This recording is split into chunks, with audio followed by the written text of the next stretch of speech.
Hello, all, and welcome to Where's My Sage? I'm Mike from Tactical Bigfoot Research, and And I'm Kristie London, medium and Reiki master. Welcome, everybody. How are you all tonight? Now I'm I gotta put my glass. Oh, there you are. There we go. Oh, awesome. Yeah. Hi, how are you all? Doing good. Hi, It's everybody out there. Thank you. It's like the Brady Bunch here. We're missing two. Right? But we had the chaos beforehand. So we're just missing the pictures. That's it. Been one of those days. Oh, man. I'll tell you. It's one of those weeks. It is. You look good. No, nothing. So, Go ahead. okay. Kristie, I'm going to lead things off to you for a minute. Okay. So, What was that? Introduce our mascot. This is our new show mascot. Vita. You got to ask me a question first. Yeah. Oh, she's so cute. Okay. Yeah, you got him. Okay. So, all right. So let's do this. So, welcome right. everybody to Where's My Sage? A Taste of the Universe, and this is our second episode. We are very excited today because we have Jay, and I hope I don't butcher your last name. Bachochin? Is that how I say your last name? Bachochin. Bachochin. Thank you. I've only been listening to how Mike says that, so blame him. Mike. I'm Mary Marshall. An entirely new pronunciation. I always say, call me anything you want. Just don't call me late for dinner. Right. Well, especially if there's a good cook in the house. So welcome everybody out there, and thank you for tuning in. We're very excited. As you can see, we have a lot of fun with Mary and Jay, and we're looking forward to talking with them.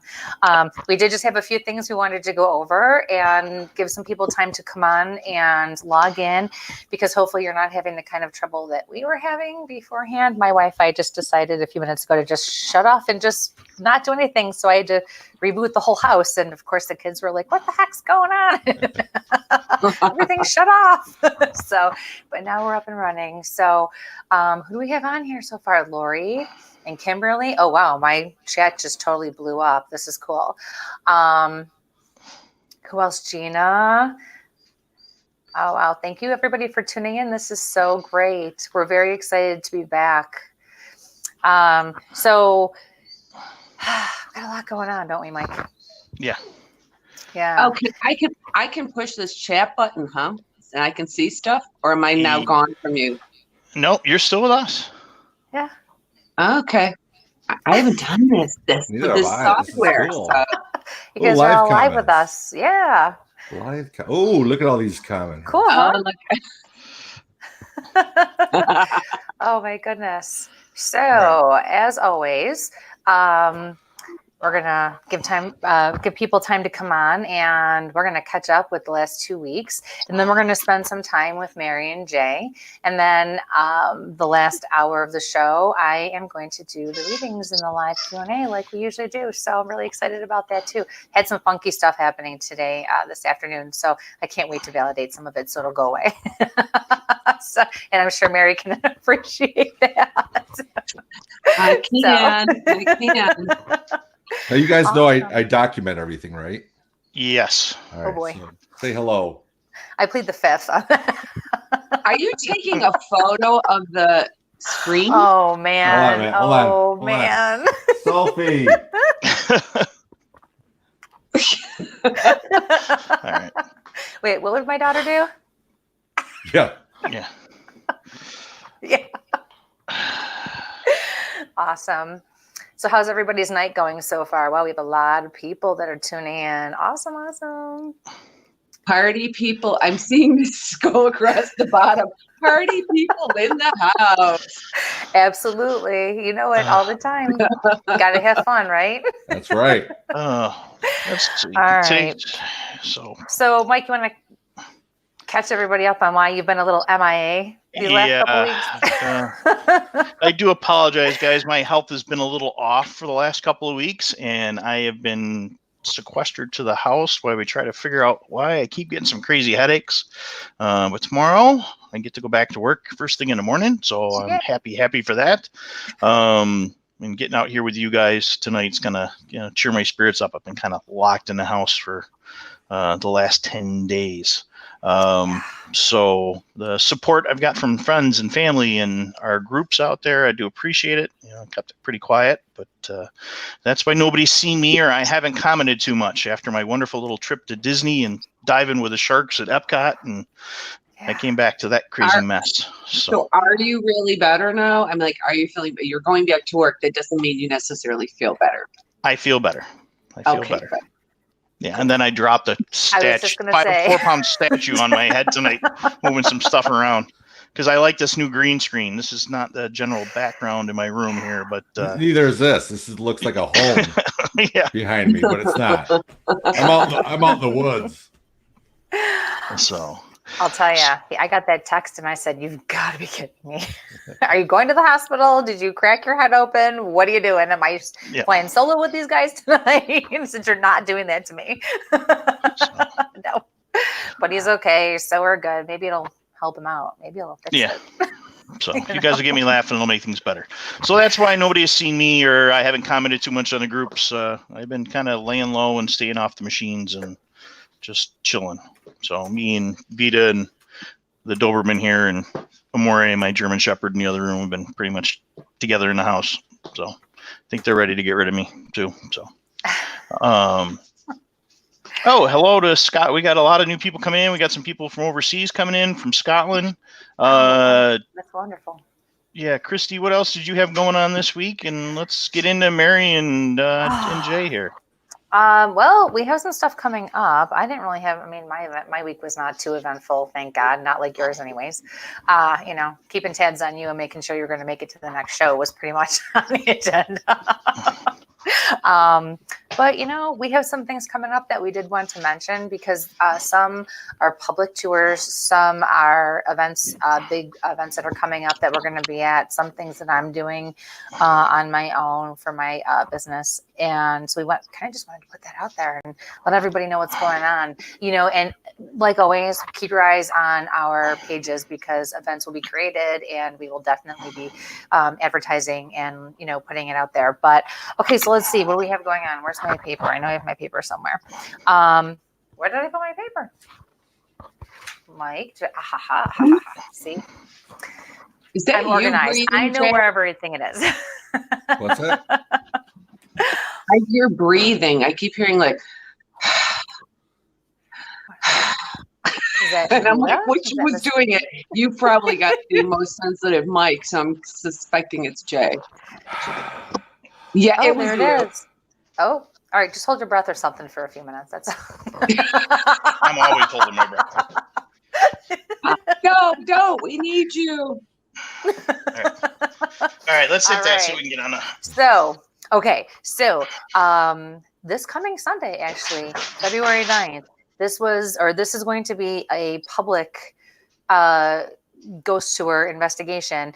It is sold out. However, keep your eyes on the Facebook pages because Hotel Lafayette is where we're going to be, and they will be hosting a lot more public tours coming up. Buffalo Niagara Paranormal and Dan Class are the ones that are hosting and holding these events. So we're really excited to say that we were invited to be there. Where's my sage? Along with Buffalo Niagara Paranormal. And also, from what I understand, Mr. Tim Shaw will also be there, along with Mr. Joe Pieri. We were at his shop, and we premiered our show from his shop 2 weeks ago. So we're really excited. Paranormal Oddities. So that should be really fun. The cool thing is, we are going to go live at some point from this investigation.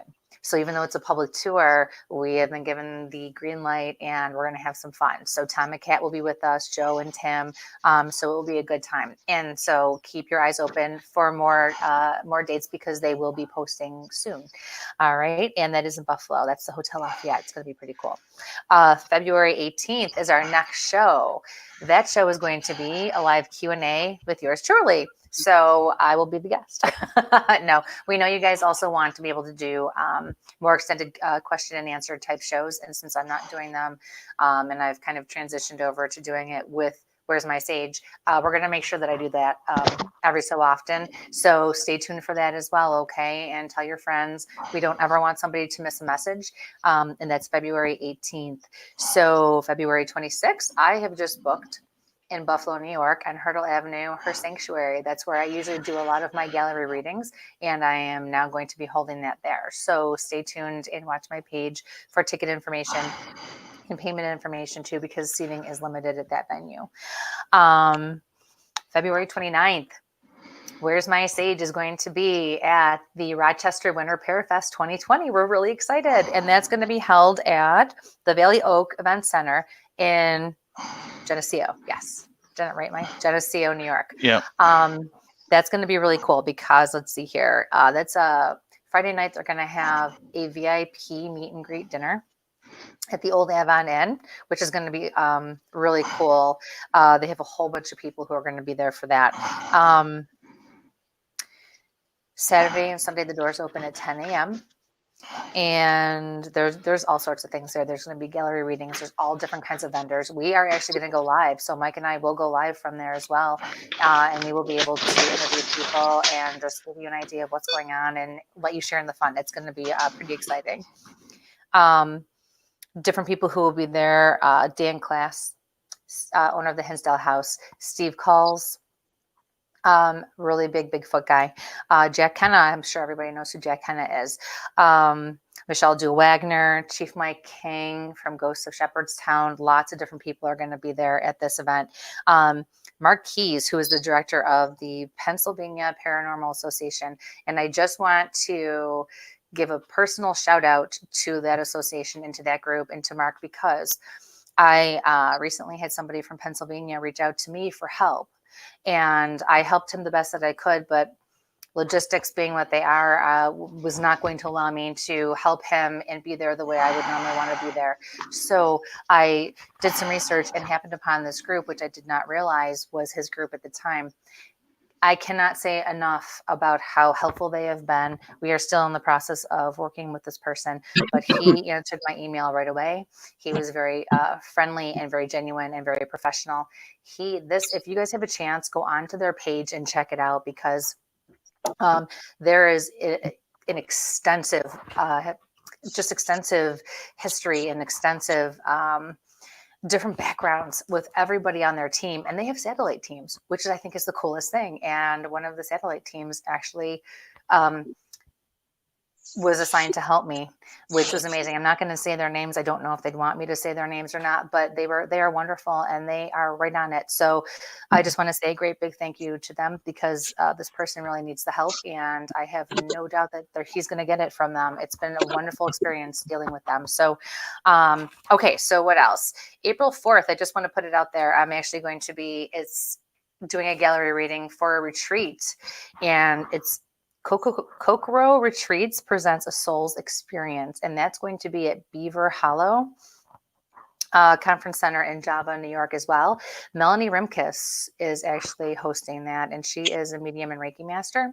So if you have an opportunity, go to that page as well. If you want tickets, you can purchase tickets there too. But again, guys, everything will be up in the next week or so, and we are looking a little further out. I will also be at the Crystal Ballroom, giving readings and doing things like that as well, but that's not till May. So we just like to keep you guys updated and keep you posted on what's going on, and shout out whenever we can to certain people.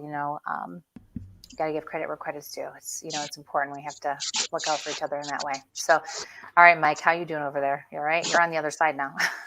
Yeah. All right. Vita decided to pull my computer apart, so I had to fix the computer. My apologies. So, two puppies in the house. Sometimes they run around. So let's get started here. Right. We have Mary and Jay here, and I like to have ladies go first. Occasionally try to be a gentleman. I love the glasses. That's awesome. So, Mary, I've been following your stuff on Instagram and Facebook and your excerpts with Jay around the world, and we got to beat Jay up a little bit last night where we were doing some test work. So we're gonna wait and have you kind of come in and give us a little what you've got going. You've got your book out there, and I know you're helping Jay with a special, and the big thing with having our groups together is our backgrounds. You know, I kind of came from the Bigfoot side of the house and then over to the paranormal. Kristie went from the paranormal side over to the Bigfoot side. We're, you know, and I see you guys are kind of doing like gone from the UFO to the paranormal to the mediumship to cryptid. So we'll hit you first, and then we'll go over there and just we got some shout outs around the world. And so Mary, if you want to let's kind of give an idea what you got going there. First, I'm going to say hi, Michelle, and hi, Terry, because I looked in the comments, but I don't think I can comment back. So I just saw those two and wanted to say hi. So basically, I mean, I guess the story is that I've been working in the paranormal field for 20 years. And then after that, I would say about, 7 years ago now, Jay, is when I started getting involved with Bigfoot stuff. Yep, it was about right. Yeah, 7 years.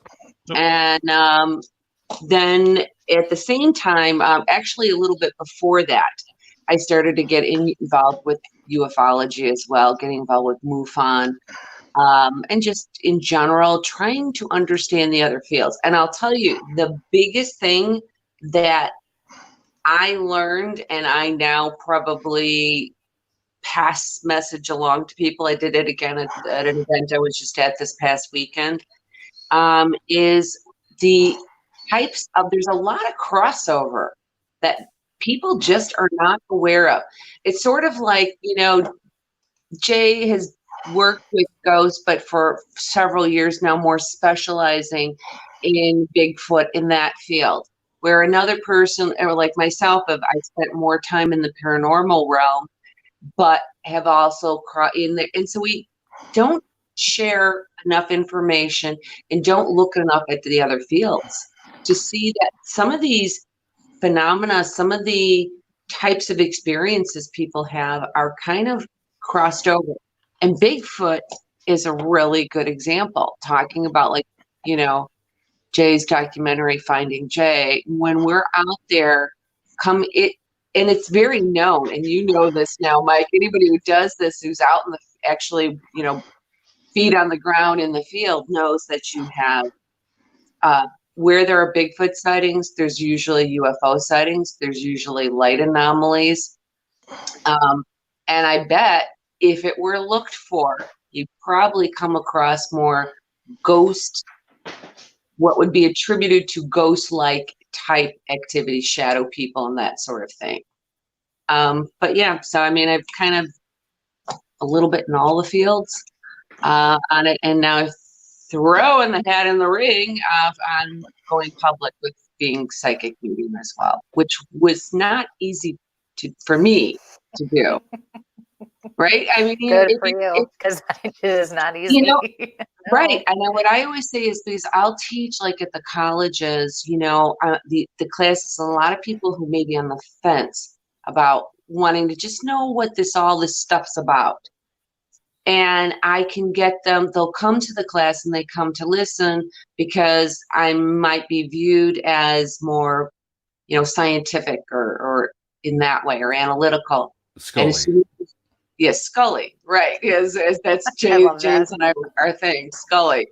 And then you mention psychic medium, and a lot of people are like, oh, that's too woo-woo for me, I'm gone, you know. And now, so I kind of really just didn't go public with it until slowly over the last couple of years, and to where I'm actually doing reads for people now, which is really, really, I have to say, more rewarding, because in a weird way it brings me back to why I started in the paranormal field, to help people, you know. And you get to do that. You get to see how healing it is. And I thought, okay, I need to put myself out there and do this. Good for you. Yeah, you know, it's just that. So it's kind of a little everything, and it is hard to manage sometimes. I will say that. Because I don't, right? You know, yeah, because it's sort of like you've got something going here and something in this field and that, and it's complicated. But it's all good stuff, so I can't complain. Good, that's wonderful. Awesome. That's really, really awesome. Do you ever, everybody's awakening process, Mary, is different, and some of us don't even feel like we ever had one because we've always been connected and that's all we've ever known. So what do you think about your process? Because I have met people and mentored people of all different ages now in the last 5 years or so. And my youngest person was 18, and the oldest person that I mentored was 60s, 70s, because things happen at all different times. Yeah. And it's not necessarily that they didn't know, because most of us already do know on some level, and, we're aware of it. But honing in on it, owning it, bringing it in, doing it, like you said, doing it, doing the next thing, making it a part of who we are and really being who we are. That's a whole different ball game. So what's your take on that? Do you feel like you've actually gone through an awakening process, or is this really all you've known? I've always had it. You just don't talk about it. A lot of people, and even when I was doing investigating right from the beginning, part of the reason that I got involved in the paranormal, it started out, I wanted to help people, but I also wanted to kind of test my abilities out secretly with nobody knowing, kind of a thing, and then and that sort of, developed over time. I will say that it took me a long time. I think originally a lot of it, sometimes even for me, was religious reasons, family. I had fear. I was consistently being told it was wrong. That it's against what, Christian beliefs and so on and so forth. Although all through the Bible, it does talk about this type of thing. Absolutely. If you go to somebody who actually is, a theologian, they know, then you get to see all this stuff. But yeah. I think for me, more than an awakening, and I'll try to make the story as quick as possible, which was, I had a family member in the hospital having surgery. I'm in the chapel and I'm praying, and there was this woman who had her coat on and her back to me, going from statue to statue, and she was praying. I heard eventually some sniffles, her back still to me, and I'm thinking, oh, this poor thing, something, something's going on. Right. In the meantime, this comes to me, this knowing and message, and I, at this point in time, had never there's no way I'm walking up to a person and saying, hey, did you know, blah, blah, blah. Right. But I'm in a chapel, and I'm like, oh my God, I feel like it's God. I'm saying no to God if I don't go up to this lady, So I'm like, okay, and went up to her and said, I'm sorry, excuse me. And she was on her way out, so she was passing. I said, I'm sorry, excuse me. I know that you don't know me, but sometimes God works through other people. And I just need to tell you, it's okay. It's okay. You're going to make it. Now, I don't know what this means. Right. Again, to condense the story, through a very heavy Polish accent. She was a worker at the hospital. She's pouring tears, thanking me. She was leaving the hospital from work to go to the airport. Her mother was dying in Poland, and she had been praying, please God, let me make it. Wow, before that's amazing, isn't it? That was my moment that it changed, where I went, you can't tell me this is bad. Yep. And that's when I started pursuing things more. So good for you. It's hard and it's scary, but I think that most of us who have that moment or that knowing, and it's solid, even if we have to go find help and we still need that support to keep going, it's like the decision, you don't even have a choice, but it's okay because you're totally willing to go with it, because you just know it's the next thing. It's who you are. You have to do it. It's what we're here for. You're right. I absolutely agree with that. It is part of who I am, and I enjoy the fact that I can help people. I can be of service to people now by doing reads for them. It's not something that's, that's what I do with everything in life. I like to help people. So this is just another way to do that. That's amazing. That's amazing. Thank you so much. Oh my gosh. Now, as well as doing the mediumship stuff, now you also do college courses. Is that correct? I do. I teach at a couple different colleges and other places as well. Different paranormal studies classes. I've been doing this. When I started, it was really one of the first in the country that was doing it at that time. And so it's kind of covers different classes, everything from ghost and spirit entities to the science of paranormal, culture, talking about that and the importance of that in the paranormal field. And the only thing I don't teach about is Bigfoot per se. But trust me, Bigfoot works his way into my conversations there. Because, it's, what I do, I will teach outdoor investigation because it's a whole different ball game than when you're in a house, and that was the one thing. Jay, is it not true that you think that still, I know I feel this way, and even though you go out constantly, by comparison to me, you're always going to be learning something new, something you knew, and here you need to look, research it or something. So yeah, that's the best part of it, though, is learning new things, either discovering new prints or, because I didn't grow up, an Outback Jack, I wasn't an outdoorsman, but kind of learned to become one over the past couple of years. So, and Mary, remember that one time we heard the woods floor come to life? Oh, when I heard the plants growing, is that how you put it? Well, yeah. It was really They were bizarre yelling, because yeah.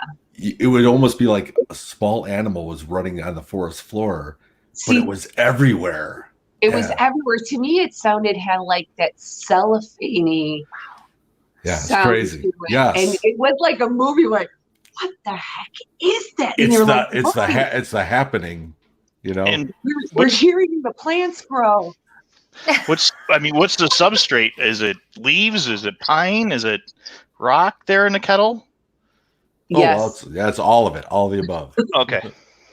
Wow. Yeah. Wow.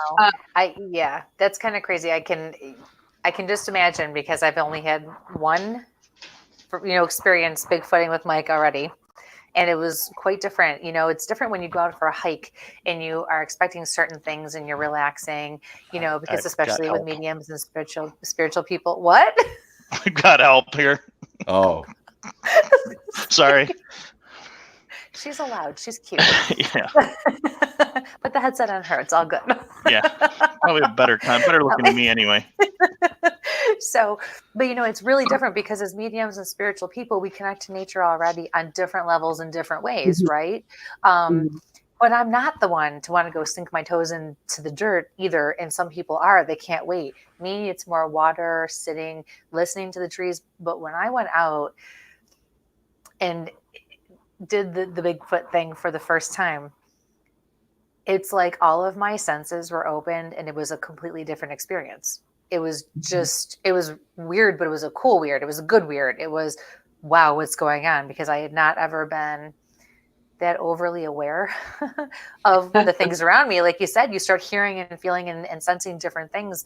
But that's exactly why I wanted to try it, because I don't know about all this stuff with people having an issue with the paranormal, and meshing with the Bigfoot and the cryptids. To me, I'm like, what's the difference? Let's just all figure it out, because we're all one big ball of yarn and we're all intertwined. And with the right perspective, we're all going to help each other, not be one tangled mess, unless we let it be that way, But it was really we don't know what a Bigfoot is. Right. We don't know what a shadow person is. And I don't think that, here's my opinion on a lot of the things, whether it's Bigfoot or a shadow person, I don't think it's one particular thing. Like, I personally don't, I think it's entirely possible that you have a bipedal hominid, undiscovered species somewhere on some of the sightings. It's a really big planet we live on, but I also think that there are, I'm also in the camp of interdimensional. Yes, thank you. Because the one thing that all of these phenomena have in common is now you see it, now you don't. Yes. And so I think the question is, what is a Bigfoot? What is a shadow person?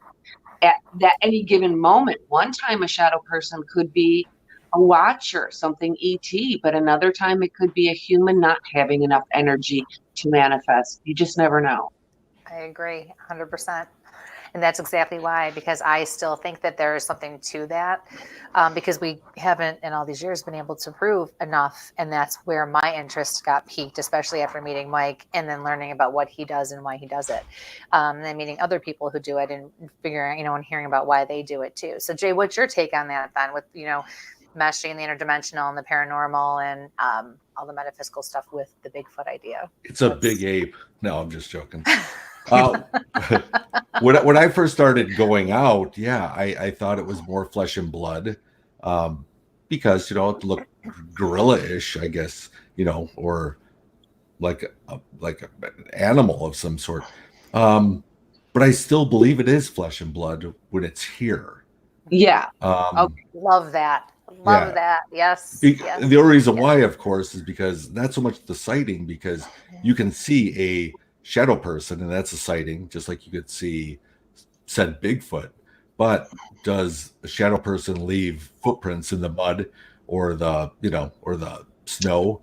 No, but ghosts can. Ghosts, you remember the old days with the talcum powder and you get footprints? So there has to be some type of partial manifestation. Just throw that out there. Sorry, I didn't mean that. I agree. Throw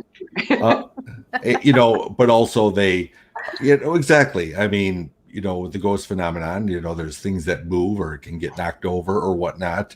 But I'm saying as far as Bigfoot, the things that we've heard out in the woods were more, I've actually heard when somebody says it sounds like a rhinoceros is running through the woods.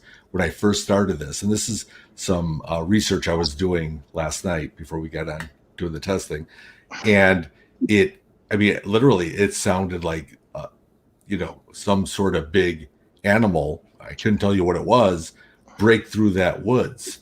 And so I keep saying that it's flesh and blood when it's here. However, we've been seeing those lights, those orbs out there. Right. And it wasn't until November this year that I caught one on my body cam. So, they're there, they're real. Mary, I think you saw the first orb that night that we had that where I looked like a chimpanzee that one night in January. But you said prior to that you saw down in the kettle an orb, right? I'm wondering, you know what? I'm confusing now the time where I saw not the orb, but the tinker, and I know it doesn't help the case when you call it a Tinkerbell light, but there's these, but it definitely was, but this is what it looked like, I'm like little tinker, it would have been cool if it would have blossomed out into something, but it didn't. But the night that we were doing the stakeout above the structure, you were looking down there and you saw it, and I didn't. And generally how it goes out there is I see something she doesn't, or vice versa. Right. But I remember that. So, but getting to that main question you were asking, sorry for the long answer. That's okay. Is I believe we're all very long-winded here. It's all good. I mean, right now I believe it is flesh and blood when it's here or manifested. I mean, it's my opinion on it, because we've seen too many of the strange lights that coincide with Bigfoot activity. I mean, there are those of us who may or may not be capable of, say, astral projecting. We're human, we're flesh and blood. Why wouldn't it be possible for them to do the same thing? Right. That's kind of my concept at this point. That's my opinion at this point. Why, if we can't, if we are capable on certain levels of being able to jump through dimensions, and I love the Insidious movies, because that's what I always, those are the movies that I always reference with my clients and my students. It's that further, that dimension, where we can go. Why, if we can do it, why can't they? Yeah. And the whole thing with the whole research, though, is, when people do talk about portals, they do exist, but has anybody really seen one? I'm just saying. Or better yet, has anybody ever seen a Bigfoot pick up a stone and throw it See, we haven't seen all those yet. So, Right. and that's kind of where I'm basing on. I really don't know what I'm looking for out there anymore. I always say it's Bigfoot, but it's so funny you said that, Jay, because I just said that when I was giving a presentation this last weekend downstate. And that was one of the things of like, I know sometimes I'm going to say some things that are not going to be too popular, but one of them had to do with, people stating very clearly and with so much certainty the intention of a Bigfoot, whatever that may be. It means this when it does that. It does this, it does that. Until someone sees it, physically pick up a rock and throw, you can't say, and then you can see that on top of it, let's say the Bigfoot is, angry. You can then make the comment of, at least I've seen that, but we have so little to go on.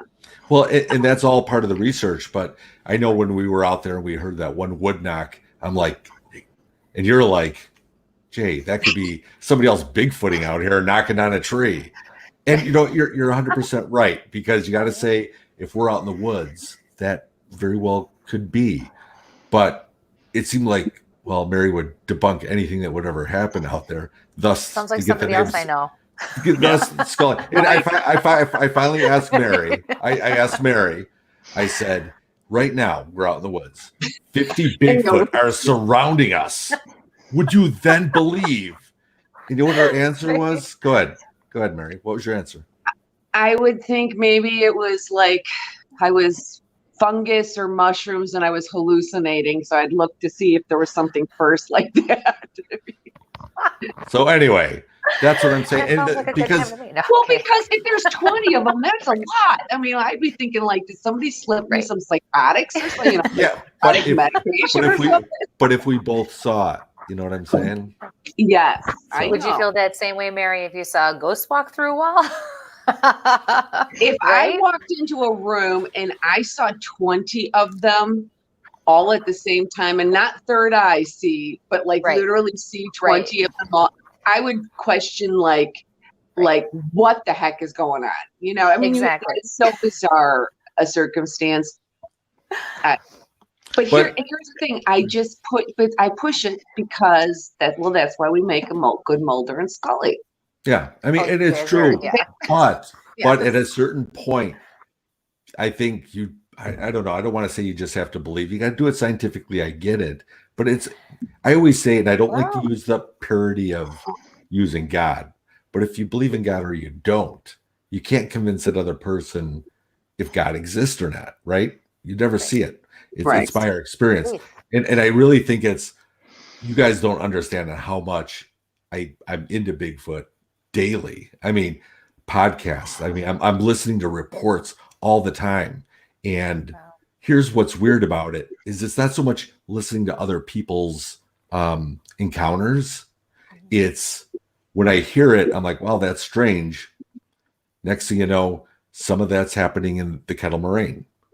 And you could say, well, that's suggestive thought, just like when I saw what looked like a mangy, huge chimpanzee when Mary was sitting looking the other way. It was on all fours. And before then, I always thought, well, if I want to see a Bigfoot so bad, it's going to be bipedal, right? It's going to be standing. It's not going to look like a monkey. Then later on, I'm hearing people's reports of saying they've seen this thing walk like a bear, and all of a sudden it just like transforms just pops up and, looks humanoid, and you know what I mean? So I think it's things like that. But like you said, you document quite a bit. And it's an important thing. I mean, things that we go out and see and we can't explain, but we can start dotting our T's and dotting our I's and crossing our T's. I mean, you talked about the lights. We've seen, you and I have seen lights together. You and I have had screens together. Yeah. Right. I've had rocks thrown at me at the top of a hill that were 5 miles from everybody else. So I got thermal cams and night vision. You just kind of document it. The screen that's up behind me right now, there are 2 sets of footprints walking up to the tree that's in the middle of the picture.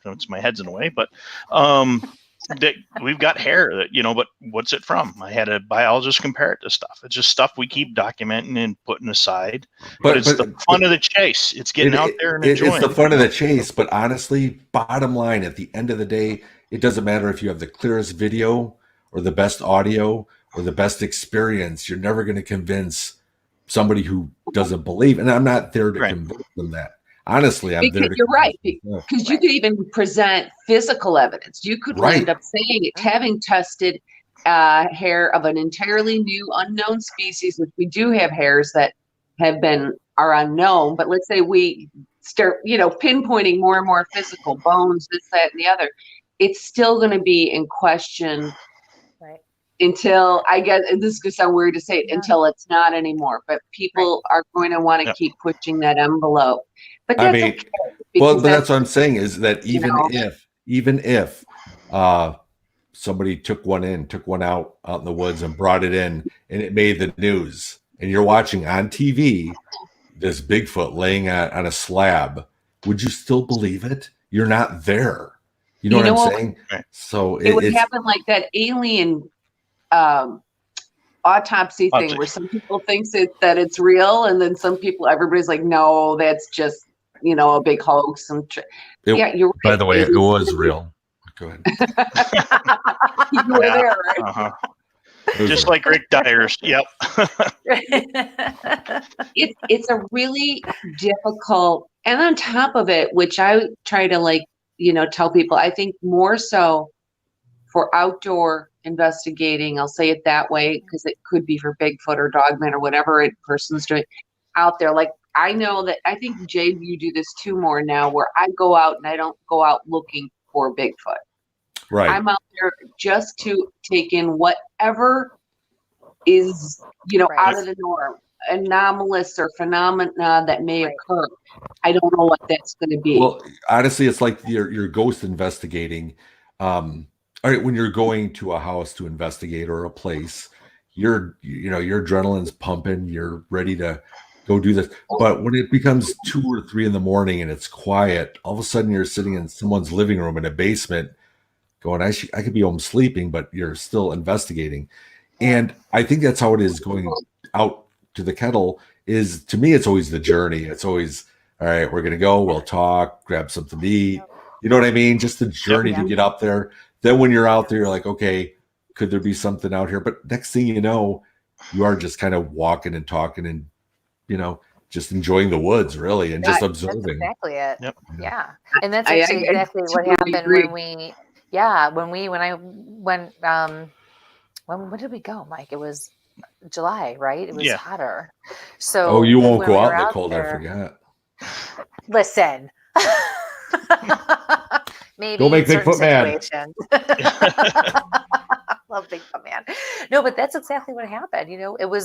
It was a great night, and it was, interesting, and we had different little things happen here and there, and they found some things, and I learned a lot with what to look for. I even find that I'm looking for things that don't realize I'm looking for it until I'm like, hey, look, there's this, or I'm like, holy crap, that's a Bigfoot thing, But it was later at night when we thought, okay, the night's going to kind of just be over. We're in our last spot and we're just sitting around.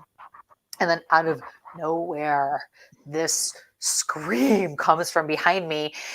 And I was like, holy cow, what was that? Because it was like half female, half animal, half, I couldn't even describe what. And it was prolonged and it was loud. And it clearly came from not anywhere near us, but sounded like it was right behind me almost. And he had a face kind of like he has on right now. Like they were all excited. Oh my God, this was so cool. And this was it. And no mistaking what I heard that night. It was really, and again, really cool. Then you really, wow. I always say that, do we really know? Because you almost do have to become an animal expert to be out there to hear. In fact, somebody just sent me a video that they took, I don't know, like a couple of weeks ago in the woods, not here. And they're like, Jay, we know you're into this. What is it? And as soon as I listened to it, I'm like, well, it's a fox. And I mean, I could totally tell because I've been listening for that now, or the different birds of the night. You know what I mean? Right. So that way, if I hear something odd, I mean, if I capture it, that's the first thing I'm going to do is come back and try to match that sound with a normal animal out there. Right. Well, that's kind of what we did, right? We listened to a bunch of monkey calls and owl calls, and Right. Yep. there was just something to this. Just cross between a barred owl and a gibbon. It was kind of really, really weird, but Yeah, and the but lang, I mean, it was like long, prolonged. Like it had to have really great lungs, just Yeah. I don't know. That's true. Yeah. Yeah. And it's really the one thing too, I think that people have to understand that may not go out, in the field to research. It is a lot harder than doing paranormal ghost investigations. And I say this harder to get any type of evidence or data that is necessarily, because you go into whatever the location is. If it's indoors, you get all your equipment and your cameras set up, and then this and that, and you can have all your nice little fancy vests in your belt, and the problem is that when you're out there and it's 5 degrees, and you've got, you look like the kid from Christmas Story, trying to move around. And I know I do, and it's like, okay, and then, okay, can't get the backpack. Okay, 5 things in the pot.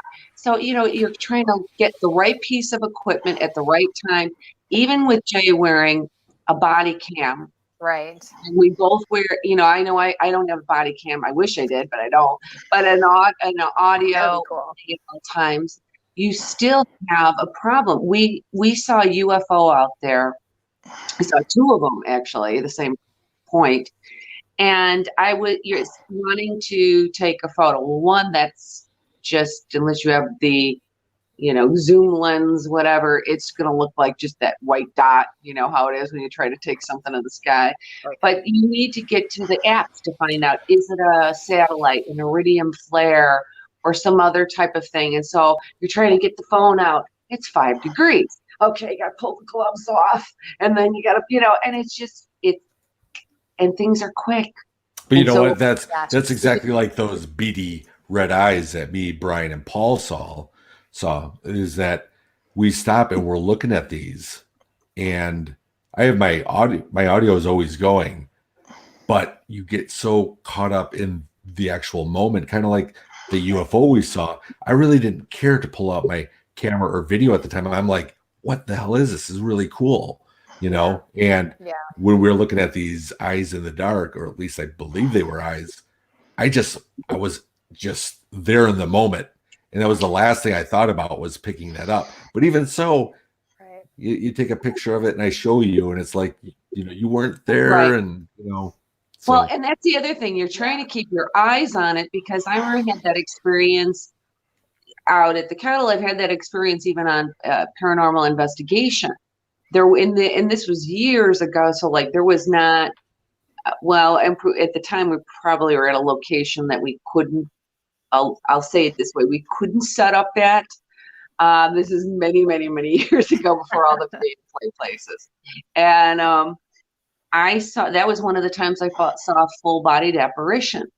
And I'm doing because I just remember looking at it and not wanting to take my eyes off of it. Can somebody put a light over there, as I'm, again, not trying to look, but feel for the camera back then, to take the photo, and it's gone. So it's really, it's hard. It's hard to capture what you really need to get often, but sometimes you get it. So. Right. Or your GoPro dies right at the right point. So, So hey, honestly, that happened with me and Blake in 2018 in December. It was -12. Now, I didn't bring my son out, but we're all thermaled up. But I heard one of the loudest wood knocks, if that's what they are, that, literally, it felt like it was only 15, 20 feet away from us. And we were off the beaten path. And it was loud. And it was enough to make me go, all right, Bubs, maybe it's time we kind of hightail it, because it was kind of intimidating. And sure enough, I'm like, God, I hope I caught it. Battery's dead. of course. Oh, Yeah. Always. I took a face full of rocks with Culls and Stacy over the top of the car, and I heard first one skip in, hit me in the forehead. Next one skip in, hit me, oh my and gosh. and I'm trying to get to the thermal cam, the tape recorder. You can hear me swearing and screaming and sputtering.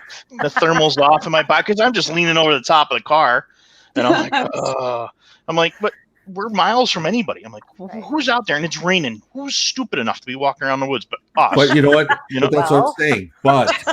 But what's going to happen is you're going to tell somebody that, and they're going to say the same thing that they say to me. Jay, someone's just out there effing with you. That's all they're doing. They're homeless. They're messing with you. They're moonshiners. They're messing with you. And no matter what, you'll never be able to convince that. But all I could say is once you're out in the woods and you experience this, you can only go by what you feel. I've told Mary so many times when I'm out there that, I mean, it could be, we walk around in the pitch dark and I'm like, I could feel like I'm sitting at home. I'm that comfortable. I'm that relaxed. And that's at night. And there could be times, same path during the day. And I'm just like, there is something not right. You know what I mean? Yeah. So that's what you'd have to kind of take away from coming out of the woods. Like you said about those rocks hitting you. Should have been a little faster like Neo from the Matrix to dodge those. But I did. I as well in 2014. I was out with Linda Godfrey, and that's in the documentary. I got pegged by something on the side of my head. I don't know by what. We never found the rock, but it came from out of the woods. So I wasn't as fast either. I just keep seeing when you told that story. I don't know why, but cartoon images went through my head of the like ping ping. Like what is that? Equipment, you know. And as to say, Jay, your documentary, and I'm gonna get plugs in before I forget both. Jay, your documentary Finding Jay can be found on Amazon Prime. Yes. And Mary's book, also out there, is the Continuum, and on Amazon Books. You know, I've been out. I had the pleasure of being out in the woods a couple times with Jay, and also with his son Blake this last summer. And you know, we document, and he documents. And reason I like following Jay and Mary is their documentation on things and your scientific twist.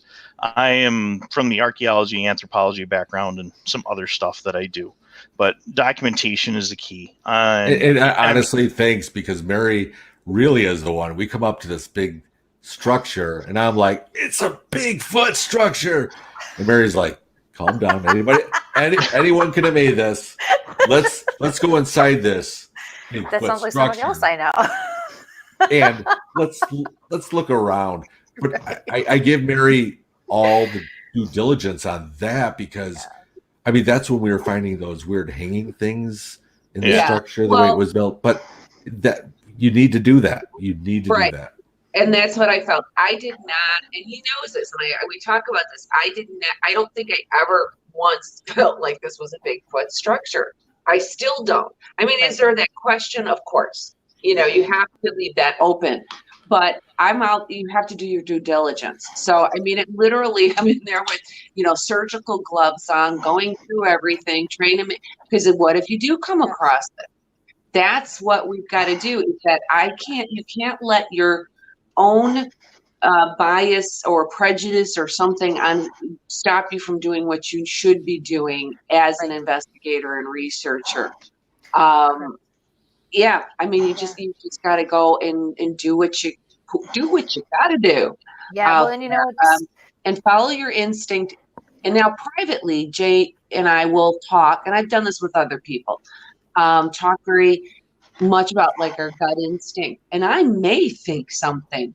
My gut is telling me that something's not right about whatever it is. Yes. But will I present it out that way to someone else? No, because I don't have anything to back up that. Right. That's just my gut. As a medium and a psychic, that's the hardest thing sometimes. You know, having that knowing and then having to play the game or play it the right way or be PC or whatever the case is when you know otherwise. And like you said, you can't back it up. There's nothing to back up what you're going to say, no proof, and it's hard. And as I say, it's rare that I'm out there and I get rattled or get really tuned into something. And if I do, then like Jay will set up, he'll be like, yeah, you're Scully, you don't do this. Something's going on. And then it's like the time you get your name called out there. Yeah. Oh, coming back. I mean, this is, it was about it was the same time I had the sighting, and we were having weird night. Everything was going weird. And we're actually not too far from my Ford at the time. What about 50 yards? And all of a sudden, I usually tail, but this time Mary was kind of back. That all of a sudden, you got freaked out. You just. I turned around and started walking backwards. I'm like, something is following us. And you know what, though? I have to say, Kristie, part of it, I think, is that ability tuning in. When I did, and I knew it, I just knew it that something was this time. Now, of course, we're back at the car now, and it's all, we're here, we're safe. It's the end of the movie. We didn't get killed. And and so Mary went out the one side, she's taking off her equipment, and I'm on the driver's side and getting my stuff out and everything. And so she's like, Jay. I'm like, okay, she's right over there. So I walk around the side of the car and I walk up to her and I'm like, what? And she's like, what? I'm like, what? What do you want? What do you mean, what? Say anything. Something called Jay. And it was kind of like a Jay, like that. Yep. And it was like, okay, we're still right next to the woods. We're in the woods still, the car. But that was pretty bizarre in itself. Yeah, right before it called that, right? I had paused back at that corner. I'm calling it a corner, although it's a forest, but where the car was. Right. And I remember really intently, and that was the first time where I'm like, I think I'm kind of glad we're going around. Because I was getting freaked out. And that's when you got your name called. I mean, that whole night, a lot of strange equipment failure. What about yes, the bouncing GPS is that I was looking at my Seek images on my phone, and it goes by location. It shows you the big map like on the iPhone. All of a sudden I'm like zooming in because I'm like, oh cool, I could go right to where we were in the kettle. And as I'm getting closer and closer, my little Seek images split apart about 40 miles from each other from taking.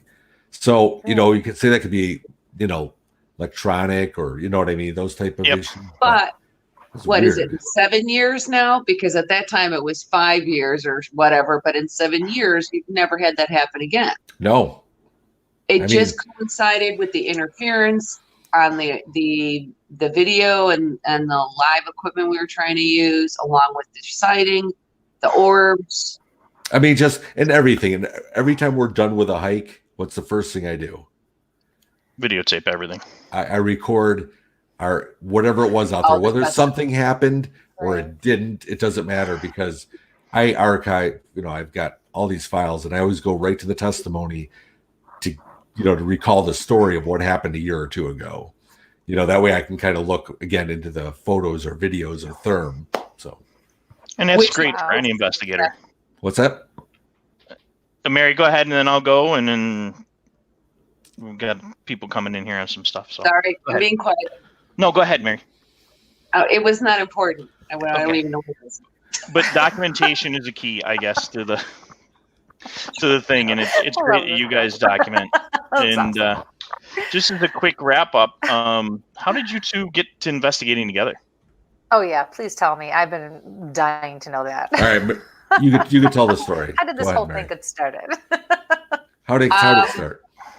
Okay, well, initially in first meeting Jay, I was working as a radio show host on a show out of Wisconsin, out of whatever the station. We don't have to say what it is. WLIP.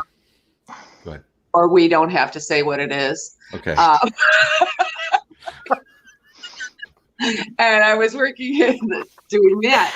And Jay came in at the time, had team members, and that's how I met him.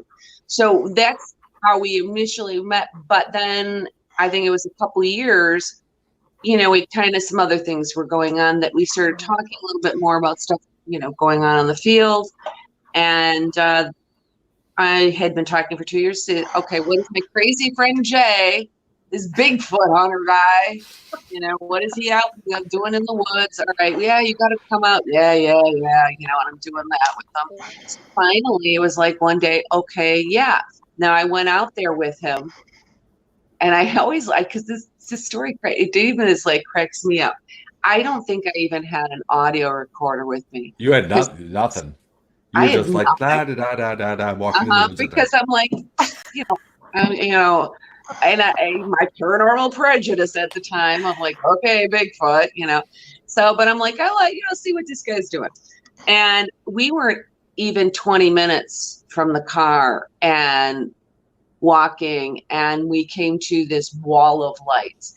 No one to this day, before or since, have I met, and now Jay, has he have ever experienced to this degree. It was 4 to probably 10, 12 feet in diameter, irregularly shaped, diffused white light that, I'm going to say pulse for your sake, Jay, that flashed and pulsed. We're sitting there like just debating over this word one day. No, it's a flash. No, it's a pulse. We'll go with pulse. They were like, it would flash and pulse. And sometimes it would like boom, boom, boom. And then it would be like just one, and one time a side of a tree, it flashed out. And this went to the top of the trees, covering about 100-foot area. We were on path. Yeah, that was crazy. I mean, we still didn't even record anything when it was a super moon that night. Yeah, so it was very bright. So it was really bright. So I could see Mary. She's walking to the edge of the path. Wait a minute. I got my hand, and I say this because I'm like, what is she doing? Maybe like, I think I'm gonna. Yeah, I thought she goes. I think I'm gonna, or like maybe go through time through a portal. Then next thing you know, she would end up in the 50s or something.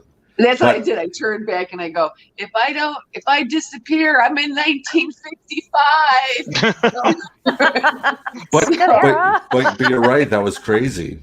And then right from that was some sort of phantom. And I say that word, which is a weird word maybe to choose, but I don't know what it was. I'm a newbie at doing this at that point in time. And so there's something large was coming up behind us. Jay was talking and walking, so he wasn't hearing it as much as me because I'm just listening. And I'm hearing like, oh my God. And I did a stop and pivot and turned around expecting to see some sort of large animal, and there was nothing there. So it was like right out of the box, this happened, and I'm like, okay, I'm hooked. When do you want to go out again? Yep. And that's how it started. That's cool. Yeah. I got to get myself out there. I know. Come on. There's one quick question here, and I don't know if it's for us on this side or for you guys. Have you guys ever been to Frewsburg, Guernsey Hollow Cemetery for paranormal?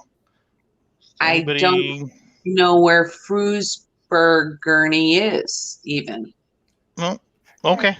Yeah. But thanks for asking. Yeah. Ashley, okay. We appreciate the question. Thank you. We'll look it up. Wow. Got some folks from Belgium now. Appreciate it.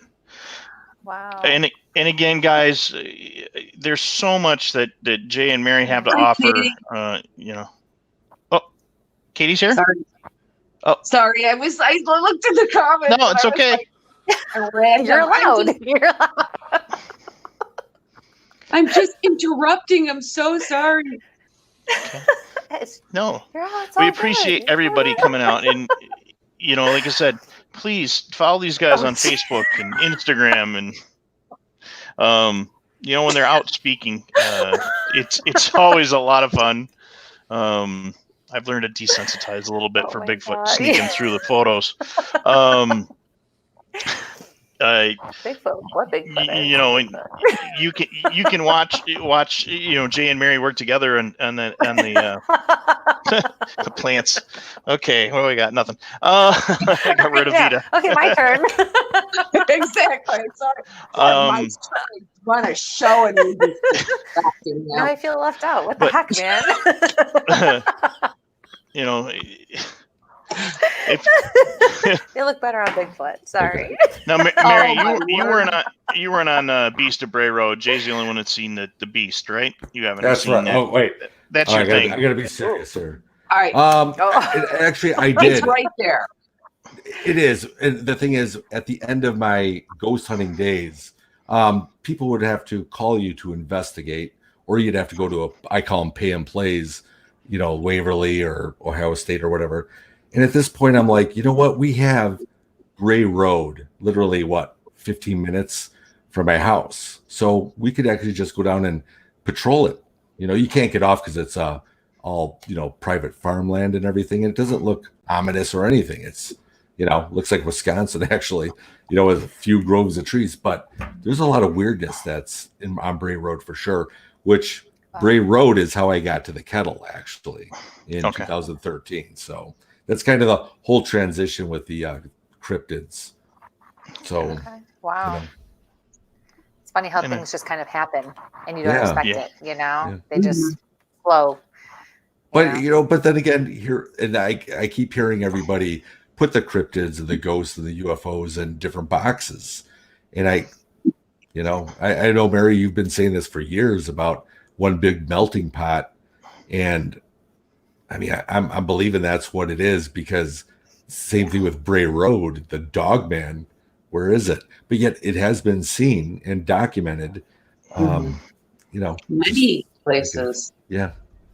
And again, here, this is like my go-to, and I do want to say this for anybody that might be listening or watching, because I was one of those people that did have a paranormal prejudice, and would, when Jay would turn his head, I'd roll my eyes, kind of a thing, not literally, but okay, I do that still pretty much every time we're together, but that's for different reasons. But Boy, can I relate?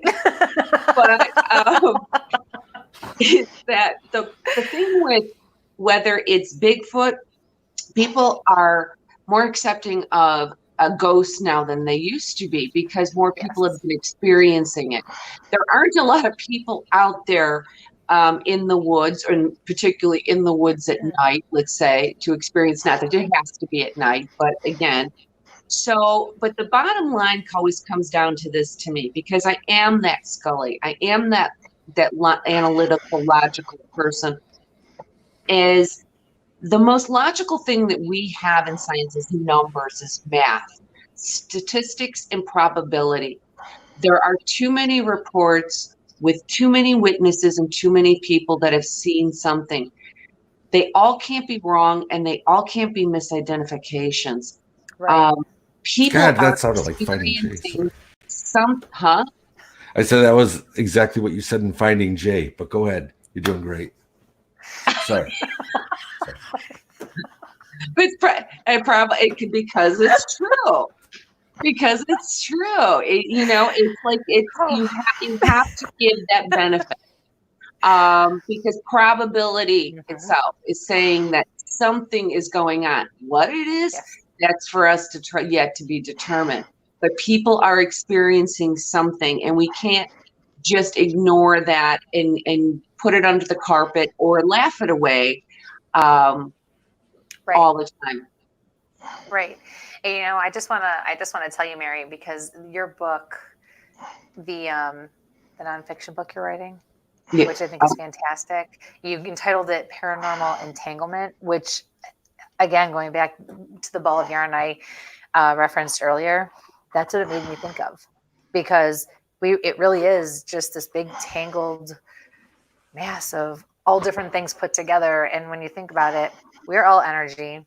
We're surrounded by energy, and it's just infinite. It just keeps going and going and going and going. And people either choose not to see it that way, or struggle to see it that way for whatever reason, or are too scared, which I find is really the biggest reason people don't want to believe.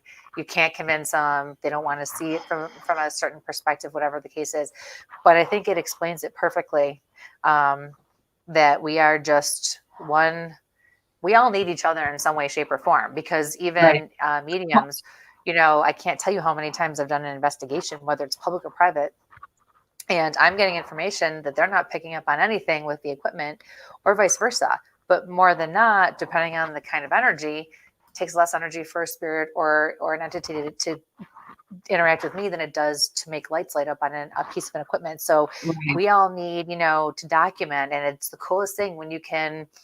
We went to Wildwood Sanitarium over the summer, and it was the most interactive and mediumistic thing I've ever done, interaction I've had up to this point, because for 30 something minutes, we had multiple people documenting with recorders and different pieces of equipment what I was sitting on the floor doing, interacting with things you could not see and people you could not see. It was so awesome.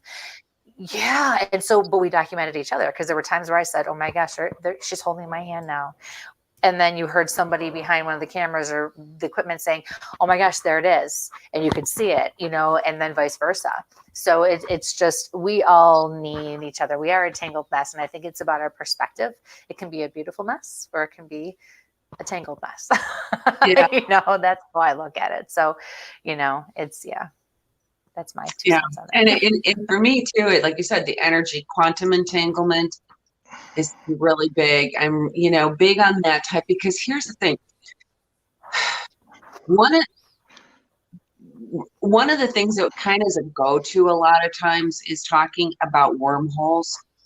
But here's the problem with a wormhole is that if we were to actually see something and lose something in that passage, we would be sucked into this thing. You know what I mean? There's not a real way. So that started to force me into starting to research other areas of energy and extreme manipulation of the electromagnetic field and what that can do, and cloaking and all these other bizarre things that we really experiment with already.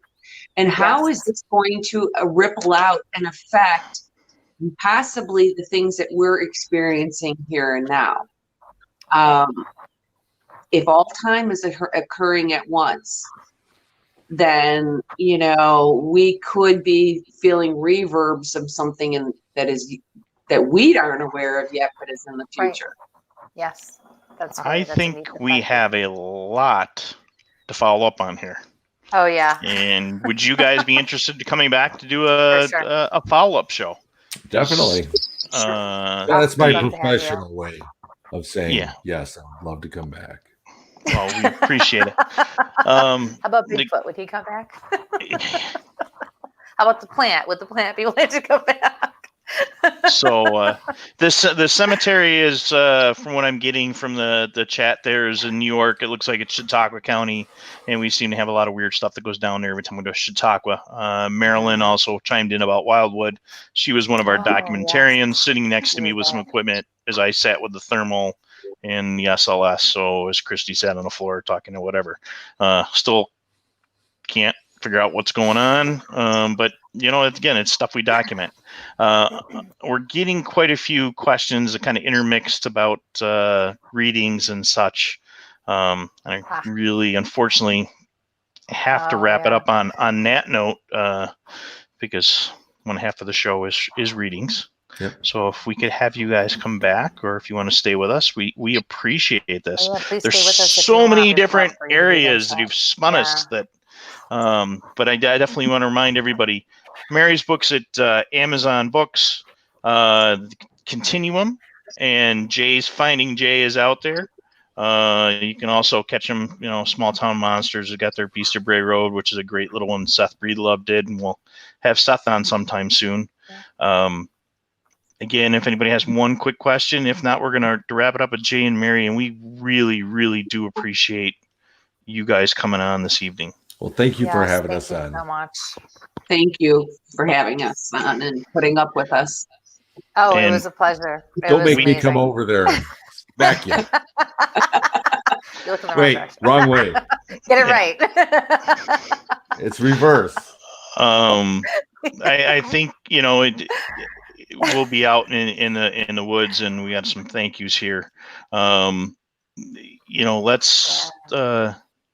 let's get out together. We'll do some investigation. If I got to do a little bit of road trip, Definitely. you I'll know. go out in the cold if Mary goes out in the cold.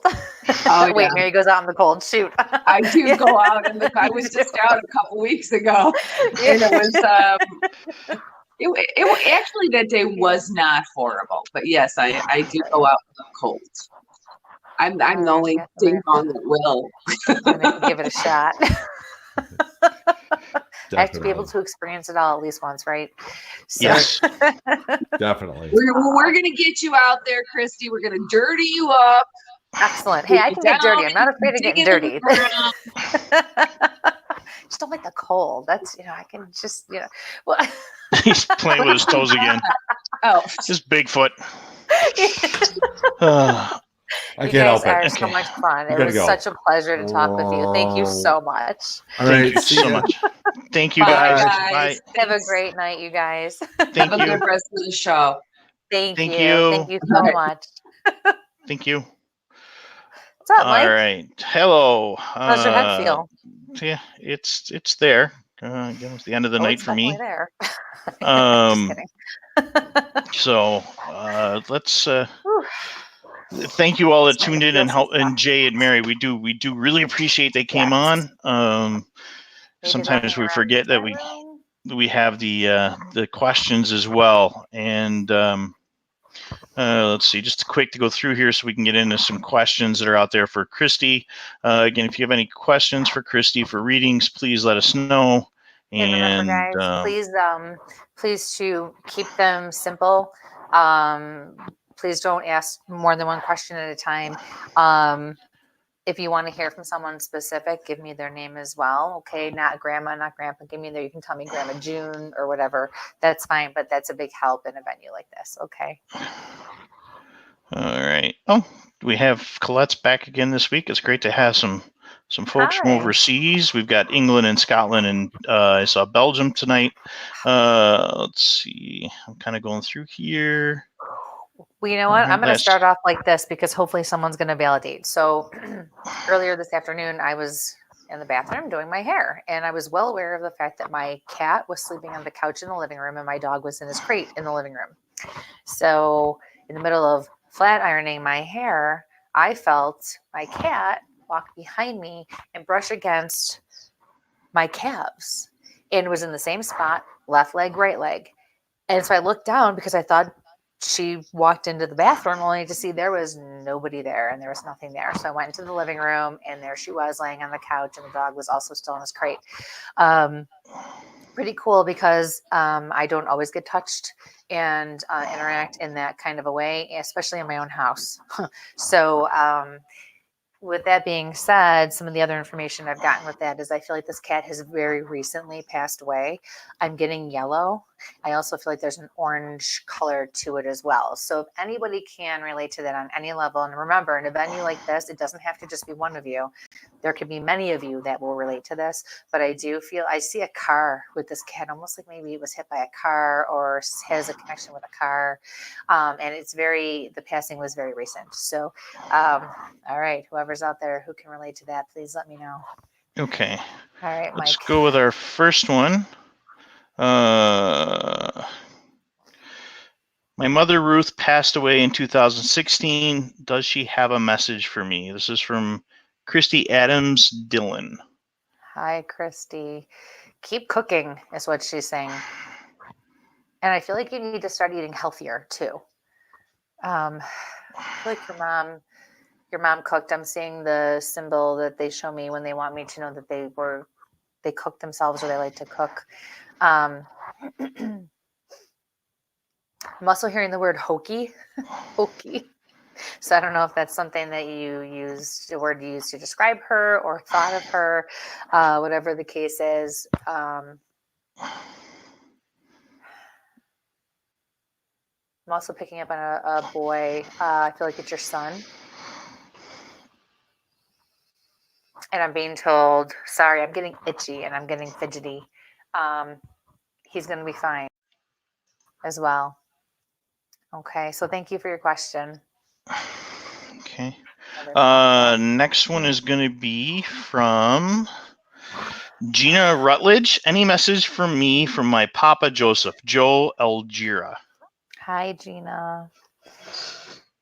Ooh, I am hearing some, I don't know if it's, I don't think it's quite polka music, but I don't know how else to describe it. It's traditional, it's old country type music with some dancing stuff going on. And all of a sudden, I feel really thirsty. Like I can't get enough to drink. Like I just want to chug this bottle of water next to me.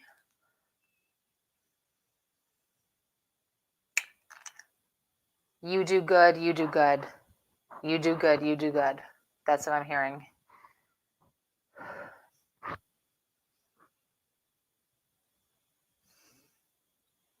Picking up on your house or your home.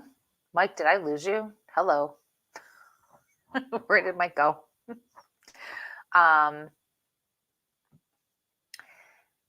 And something about, yes, like you're doing the right thing when it comes to a house or a home.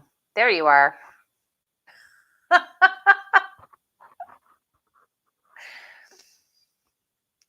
Hello.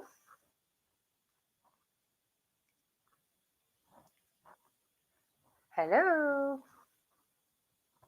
Help if I hit the speaker on the microphone. That works. Oh, There we go. there you go. Awesome. So thank you for your question, Gina.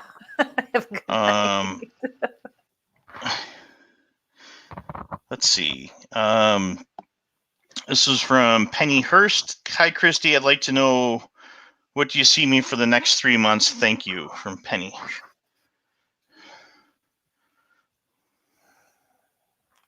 Hi, Penny.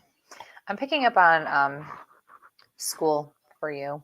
I feel like you need to go back to school to build on what you're doing with your career or work already.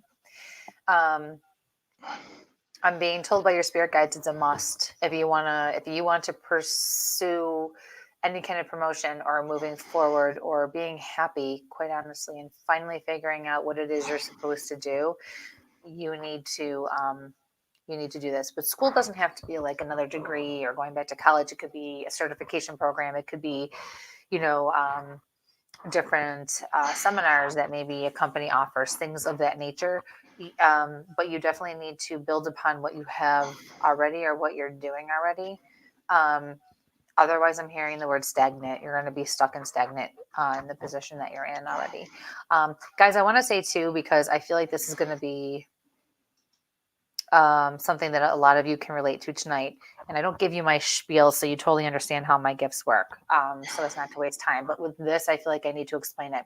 If ever I'm giving you a message that you don't understand or you're looking at me going, no way, it's not me.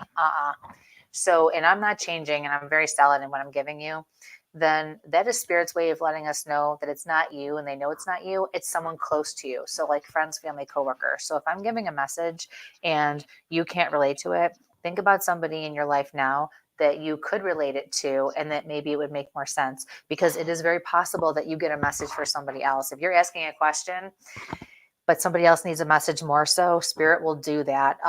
But again, I don't try not to waste too much time explaining all the different ways that I work or what to expect when you work with me. So I kind of try to do it as I go. But if at any time ever you don't understand something that I'm saying to you, please feel free to get a hold of me the next day and and follow up with me, and I'll be happy to explain it to you further. It's just difficult in this kind of environment. Okay.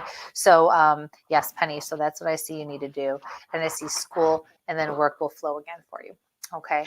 So thank you so much for your question. Have a good night. Okay. The next one is from Marcy Madrid. Is my husband Raymond here with me? He passed away in 2017. Hi, Marcy. Yes, I'm seeing a man. Specifically, what he wants me to see is his head and his hair. The only way I could describe it is I call it ring around the head, not to be rude. But he's bald more in the middle, and he has the hair around the sides and the back, and it looks like it's very dark hair. I'm also now getting a pain in my head, like right here, and it's radiating down my neck. I'm getting an S name. And I see him standing very closely behind you. So he wants you to know that he is always with you. And I'm doing this for some reason too. And then I feel like I have to, yeah, my fingers are, yes, but this especially, so my grandmother does. I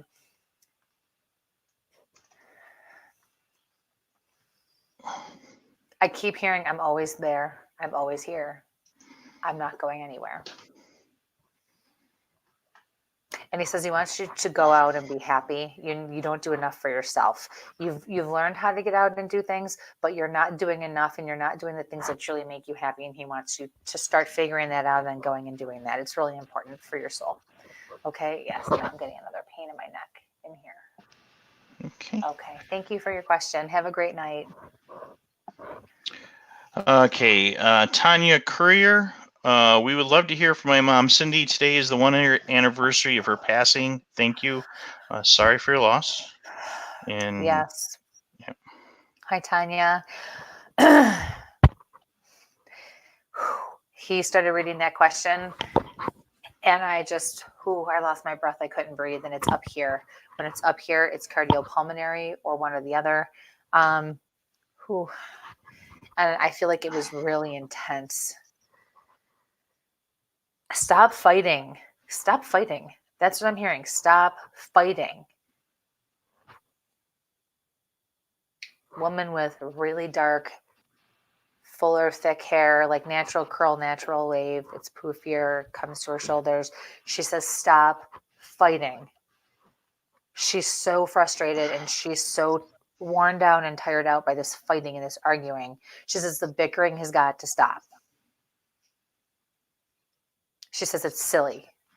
And she's going like this.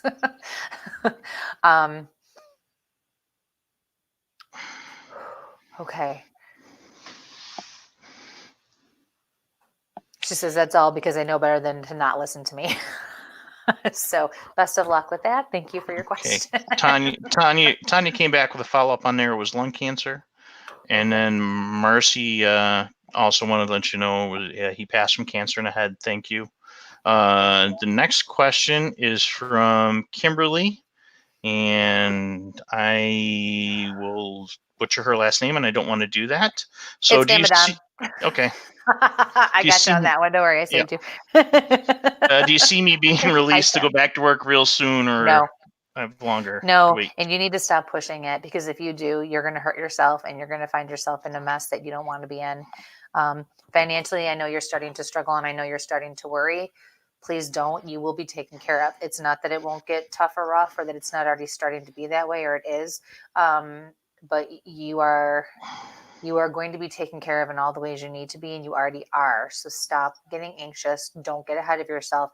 You have to trust this process, because there's actually some things going on at your place of employment that you don't want to be involved in. And that's one of the reasons why you are being held back. If you become involved in it, it's not going to end well for you, even though you have nothing to do with the situation.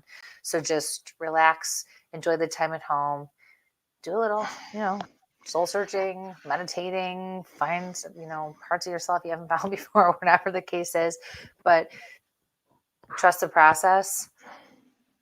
I feel like you're going to hear something, or something's going to change in 3 to 6 weeks. And that time frame is being based on the garbage and I'm being told chaos that's happening at work. So just pace yourself, budget if you have to, but you'll be okay. Okay. So best of luck, honey. Thanks for your question.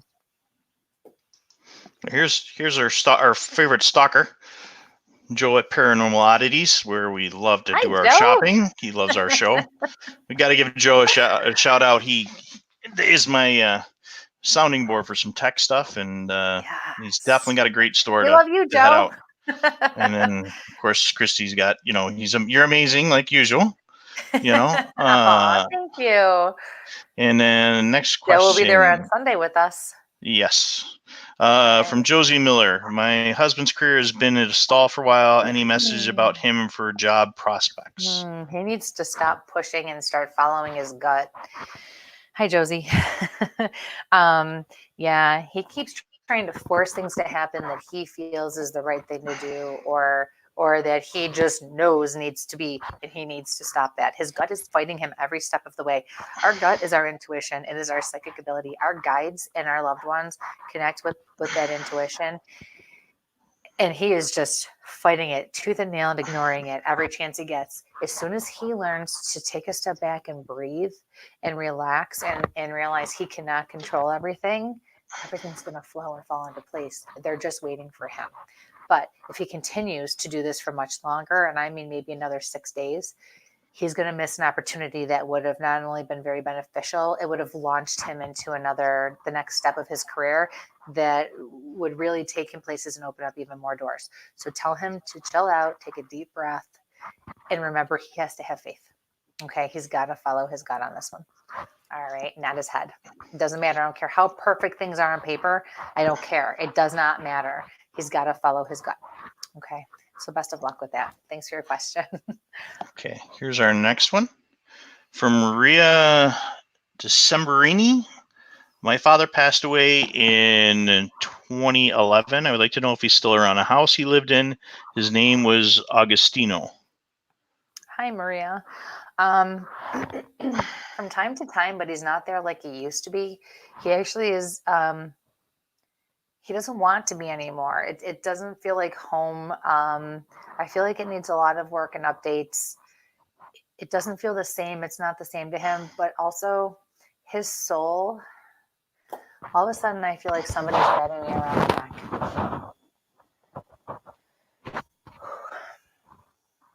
And I'm getting a cramp in my neck right here.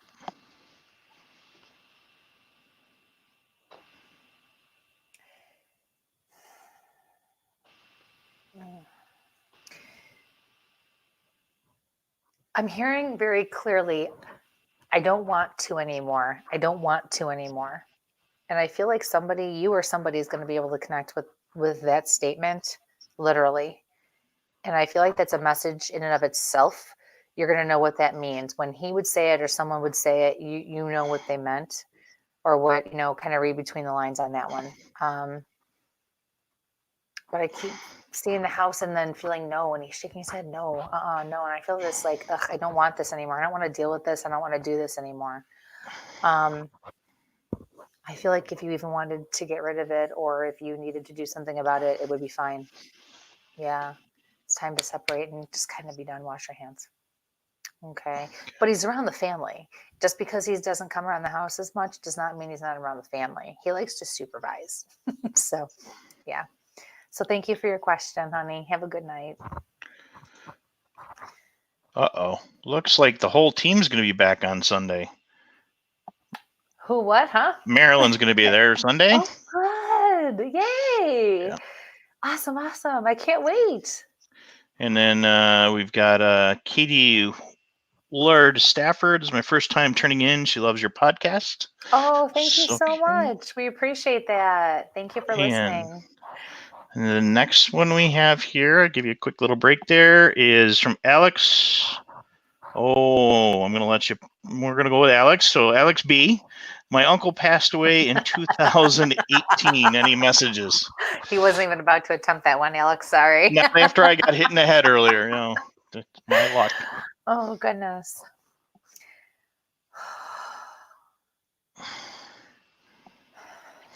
I feel like I'm getting hit with things like from different directions, a few things at once. It's really hard for me to take a deep breath in. And I feel like my breath is being stifled up here as well. I feel like I'm reaching around in the dark, or I'm feeling around blindly is what I'm starting to do. I'm picking up on some sort of impact, and I'm picking up on some sort of wham, wham, wham is what I'm getting. Wham. Like an accident or somebody got whammed, like a car or something got whammed. Now I'm getting a pain in my temple. I feel like I get hit in the head or I hit my head. Why is the color behind me changing? from like white teal. It's fine. Wow. Yeah.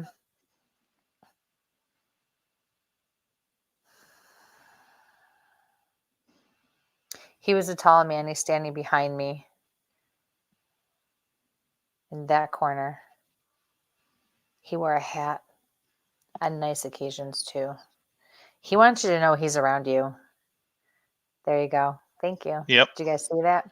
So he's around you. Everybody noticed the sorry, screen change in the background, right? Awesome. Did you guys see that? I don't have my light. I have my salt lamp on, so you can't see it, but everything kind of went.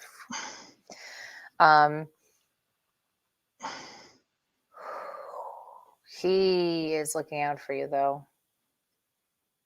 And he's very serious all of a sudden, so you need to get down to business. That's a big one for you. You need to get down to business now. So thank you for your question, honey. Have a good night.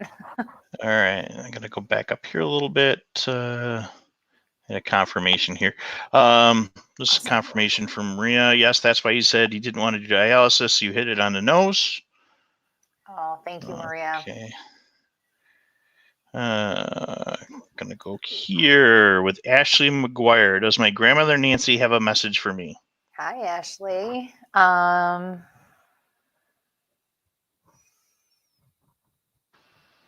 getting the letter B. Does that mean anything? B?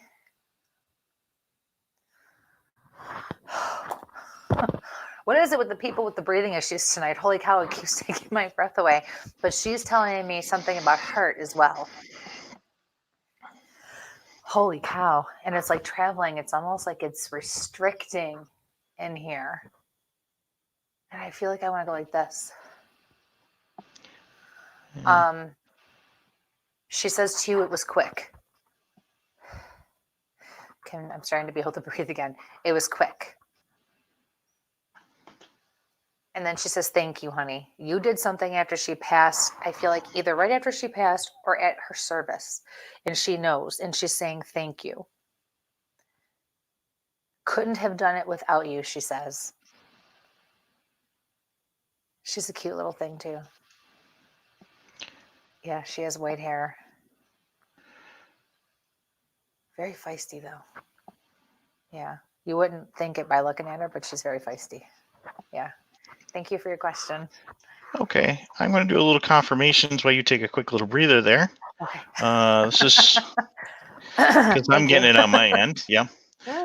This is for Tony or Tanya that we answered. It says, Kristie, you're amazing. He passed away in an ATV accident. OMG. Oh, gosh.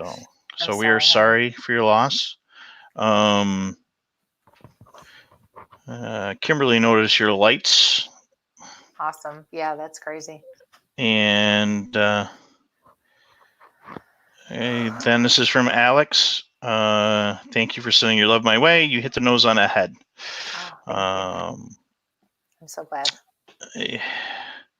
And Alex, okay. Alex B. Yeah. Okay. Okay. This is kind of, I guess these are tied together for Alex's Uncle Bob. Okay. We're going to come back for a question from Helen Levesque. Any questions from any messages from my mom? Oh my God. Cinderace. And the spirits are going to yell at me for messing names up. So this is down in here. Right lung. And now I can't clear my throat. It's like my throat's coated going all the way up here. And it's my right side. There goes my lights again. Okay.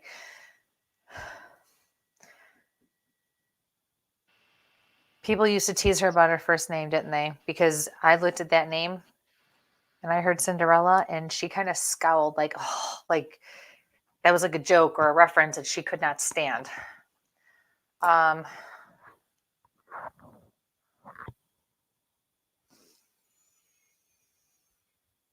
Sweep, sweep, sweep. Sweep, sweep, sweep, sweep. That's what I'm getting. Sweep, sweep, sweep.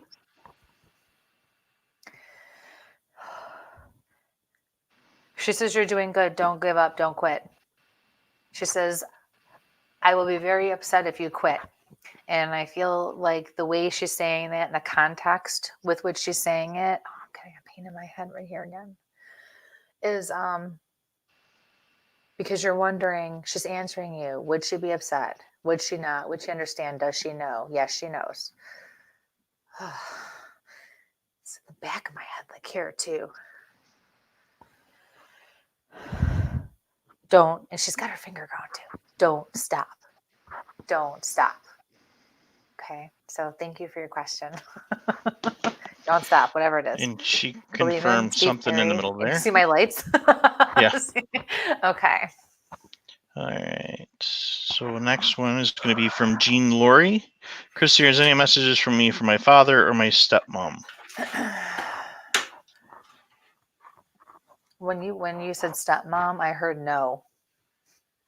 And it was kind of like a snappy no. That's not what happened.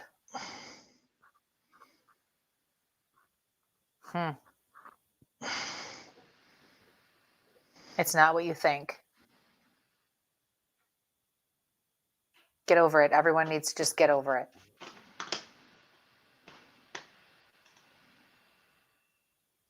I'm getting like a funky feeling like right here.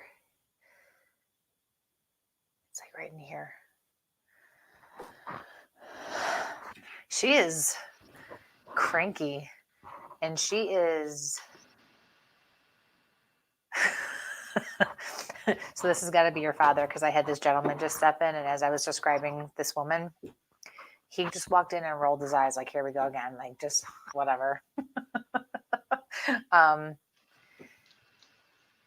Pace yourself. You're doing too much. Pace yourself.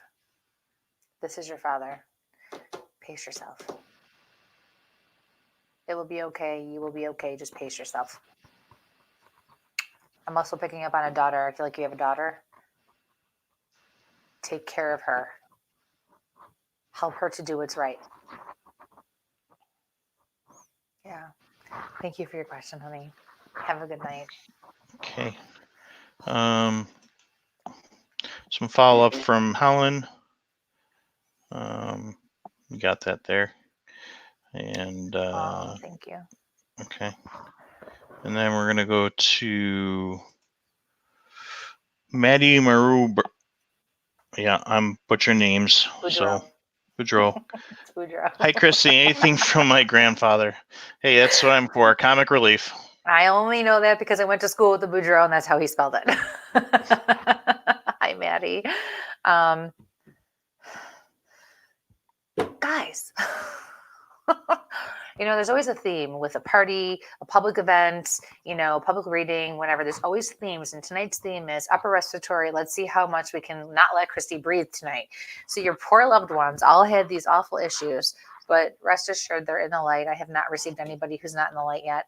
And although they come through with these issues, it does not mean that they are hindered by them in any way, shape, or form anymore. It's not like that. They do it really just for validation, and it's another way for them to talk to me. So lucky me. So I appreciate the validation, because once we validate, it goes away. So that's a big help for me.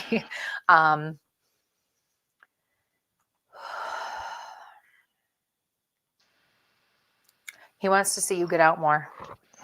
When I see a girl on a bike or a woman on a bike riding through a park on a bike path, usually that means Spirit's telling me, and I do think in this case he did that. He liked to get out. He liked to be outside or do things outside and enjoy himself that way. However,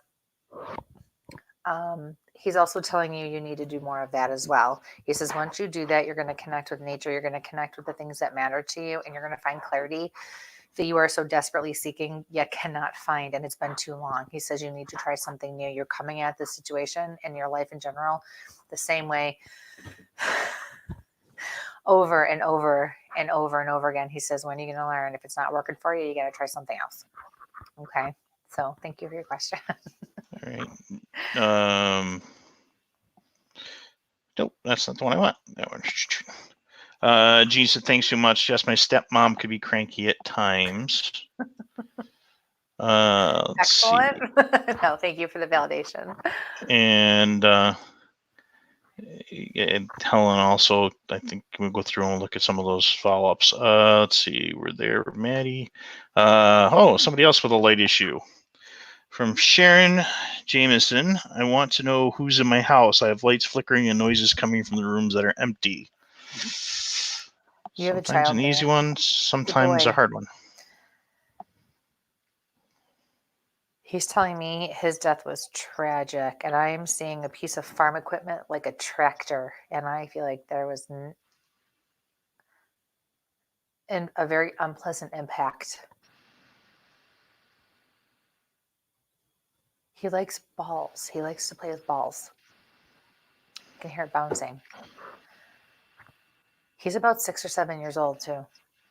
He's mischievous, but not in a way that he's trying to upset or hurt anybody. He just gets into things like a normal, typical, healthy, well-rounded 6, 7-year-old boy would be. He's actually very curious.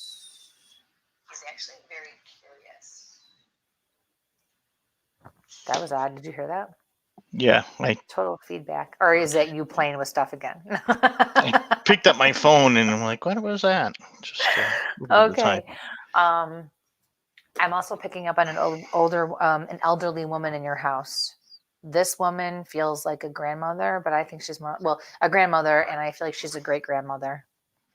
She has very, very white hair. She's slightly hunched forward, just a little bit in the shoulders when she stands up. She's wearing a zip-up house coat.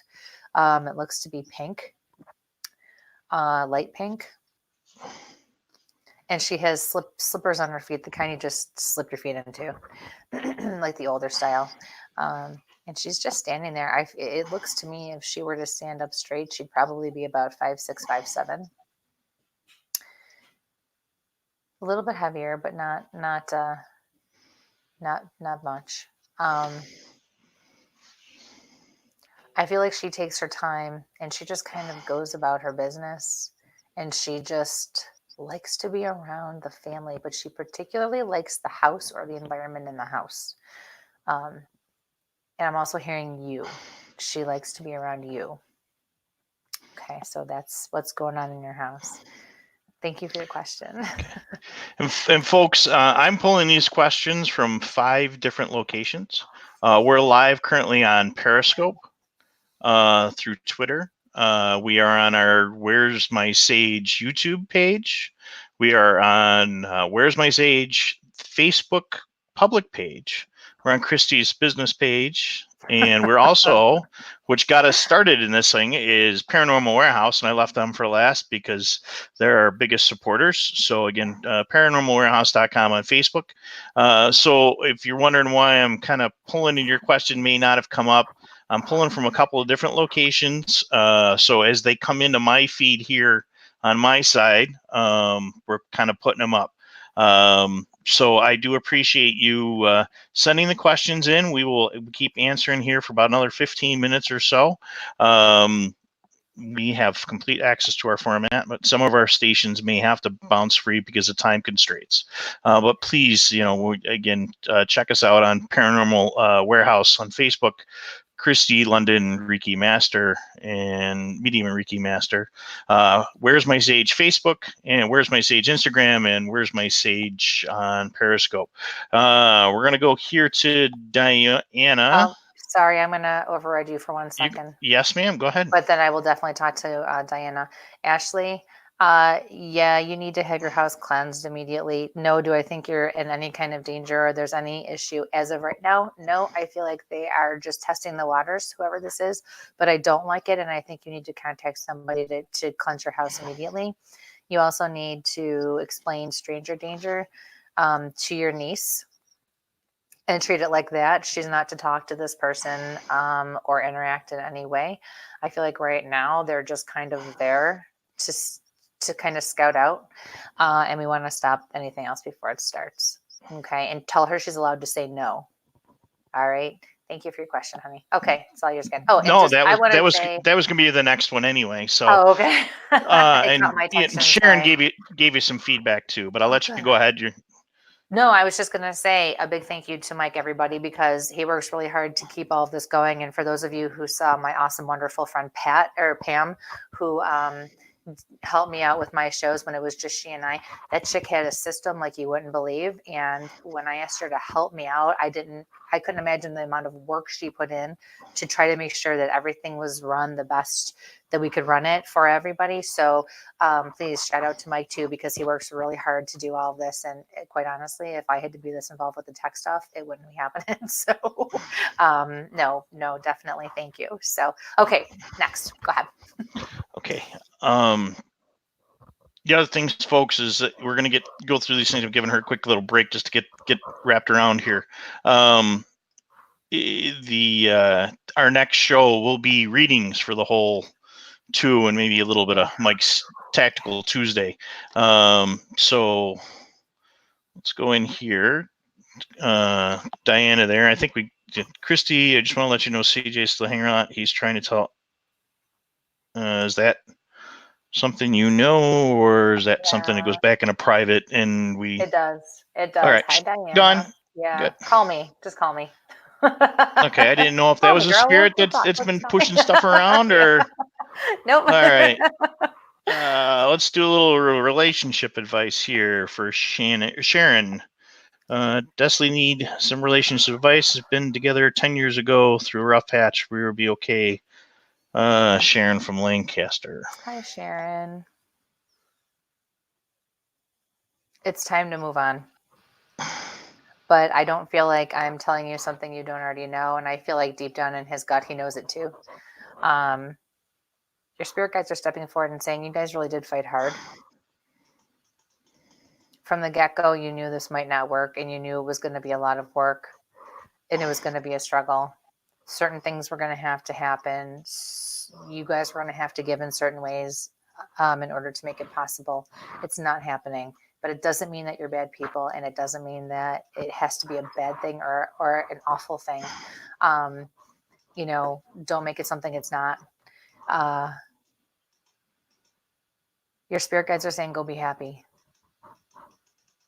To push at this point, they're saying would actually hurt rather than help. And if you follow your hearts and you really do what you know is right for yourselves as individuals at this point, you actually will be much happier apart and together as friends or whatever you could be down the road. So they're telling you to keep an open mind and don't let things like worrying about a house and things like that get in the way.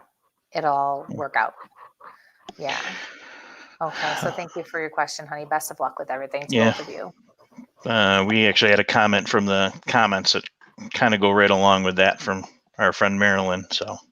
Oh, hey, Marilyn. And we know she's got some gifts. I've been there with her in the field. Marilyn's awesome. Marilyn and Keith are great. Okay. She also said we should be calling you Reagan. She's like Shredding Reagan. Hey, you guys, You're gonna have to elaborate on that one because I don't remember if I'm supposed to remember something. I don't remember. Okay. Let's see. This is from Irene Lueck. Does my dad have a message for me? His real name is real. Okay. Sorry. You're doing a great job, Mike. Keep up the good work. If I mumble back here, nobody will know it. That's why we have it posted. Oh, hi, Irene. How are you?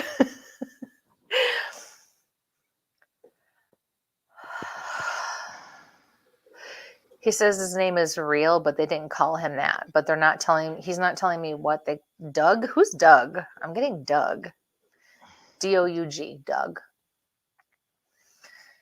I'm looking at that picture, and I feel like that's your dad in the picture.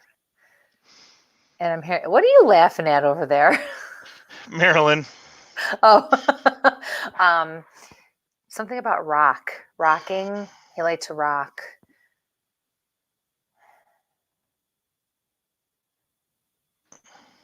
He's going like this, and I see him in a hospital bed, and I feel like he's hooked up to a bunch of tubes. I don't think he could necessarily speak or talk. Oh, he didn't. He he had a trach or a tube or something because he makes me feel like he wants to pull something out. Enough. He's like, I've had enough. Done. Over it. No way. Not again. Not anymore. Did the right thing. That's what I'm getting. All right. And now all of a sudden I can breathe and I feel peace. He says, thank you. Thank you. So, yes, thank you for your question, honey. No, there's what I want. Marilyn, Exorcist. Mike's head spinning between so many formats. Okay, gotcha. I love you, Marilyn. I miss you. And Marilyn is newly retired too, everybody. So a round of applause for Marilyn. Yep. My nose is starting to stop worrying so much. Whoever's worrying. Oh, look at that. I turned purple. All right. Hi, Kristie. I'm reading good. Is anyone with me? Oh, thank you, Sarah. How are you? No more than usual. That's what I just heard. You're being told that you're doing great. Your spirit guides are saying you're doing great. You've made some changes. You've heeded their warnings and their advice, and they said they're very proud of you. Keep up the good work. I have no idea what we talked about or what came up in your reading, but you know that that's just the way it goes. So I don't remember anything, but kudos to you, girl, because it sounds like you're doing a great job. And I have a very light and airy feeling, very positive. I don't worry. I'm not stressed at all.